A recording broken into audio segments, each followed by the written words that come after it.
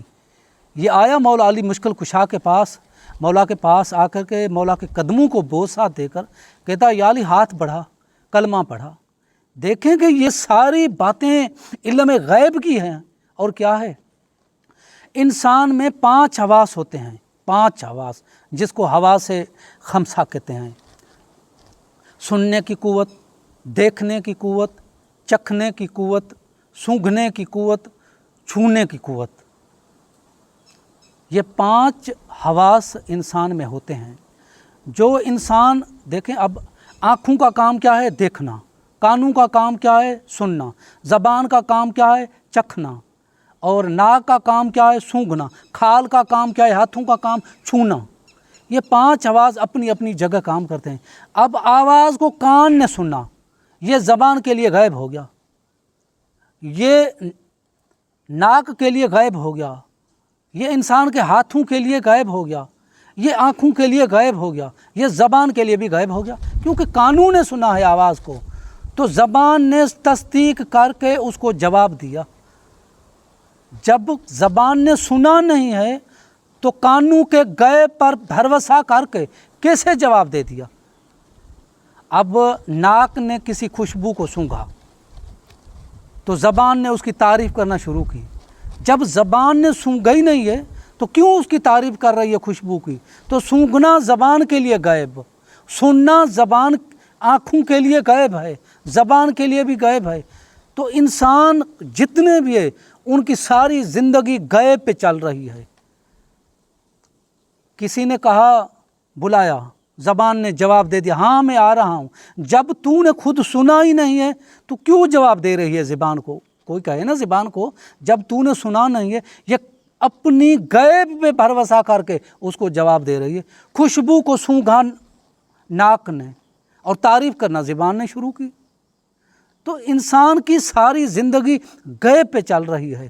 اگر حضور اور حضور کی اہل بیت کے غیب پہ ایمان رکھنا شرک ہے، کفر ہے، تو پھر ہر انسان کا کان بھی مشرک، ناک بھی مشرک، آنکھ بھی مشرک، زبان بھی مشرک، ہاتھ بھی مشرک، کھال بھی مشرک، سارے کا سارا مشرک. تعجب کی بات ہے، انسان خود کے غیب پر تو ایمان رکھتا ہے اور رسول کی اہل بیت پہ کہ غیب پر ایمان نہیں رکھتا. کیا ہے سب کچھ؟ دیکھیں کہ بس یہ ضد ہے، صدیوں سے چلی آ رہی ہے. مسلمان کھوئے پڑے ہیں علی و زہرا نکتہ چینی میں. خدا کی قسم بازی لے گئے غیر مسلم. کیا خوب فرمایا علامہ اقبال نے. علامہ اقبال کہتا ہے کہ تیری رحمتیں ہیں اغیار کے کاشانوں پر، برق گرتی ہے تو بیچارے مسلمانوں پر.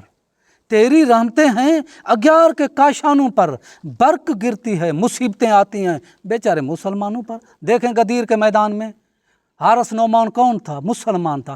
تازہ رسول کے پیچھے حج کر کے آیا تھا، ابھی گھر بھی نہیں پہنچا ہے. حضور کے پیچھے حج کر کے سارے گناہ معاف کروا کے آیا ہے. آسمان سے پتھر آیا، عذاب آ گیا، عذاب کا شکار ہو گیا. اور وہاب قلبی کون ہے؟ عیسائی ہے. ساری زندگی عیسائی مذہب میں گزاری ہے. عیسائی کون ہے؟ عیسیٰ کو اللہ کا بیٹا کہتے ہیں، اور قرآن میں اللہ کیا کہتا ہے؟ مشرک، نجس ہے. نجس ہیں عیسائی.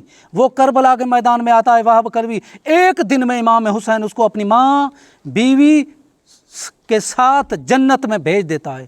حارث نعمان مسلمان جنت میں جا رہا ہے اور غیر مسلمان جو ہے وہ جنت میں جا رہا ہے. اس لیے میں کہتا ہوں کہ مسلمان علی و زہرا کی نکتہ چینی میں اپنا وقت برباد کر رہے ہیں. خدا کی قسم بازی غیر مسلمان لے کے جا رہے ہیں. غیر مسلمان جو ہے ماتم کر رہا ہے. بچا ہو سکتا ہے اس کا قبر میں، حشر میں. خدا کی قسم زہرا اس کو جنت میں بھیج سکتی ہے. اور جو مسلمان ہے ان چیزوں کی، رسول کی اہل بیت کی نکتہ چینی کرتا ہے، مارا جائے گا. یہ کیوں نہیں مسلمان سمجھتے ہیں؟ کیوں اپنا وقت برباد کر؟ افسوس ہوتا ہے ہمیں، ایک غیر مسلمان تو بازی لے کے جا رہا ہے اور ایک مسلمان بیچارہ مارا جا رہا ہے. دعاؤں میں یاد رکھیے گا. یا علی مدد.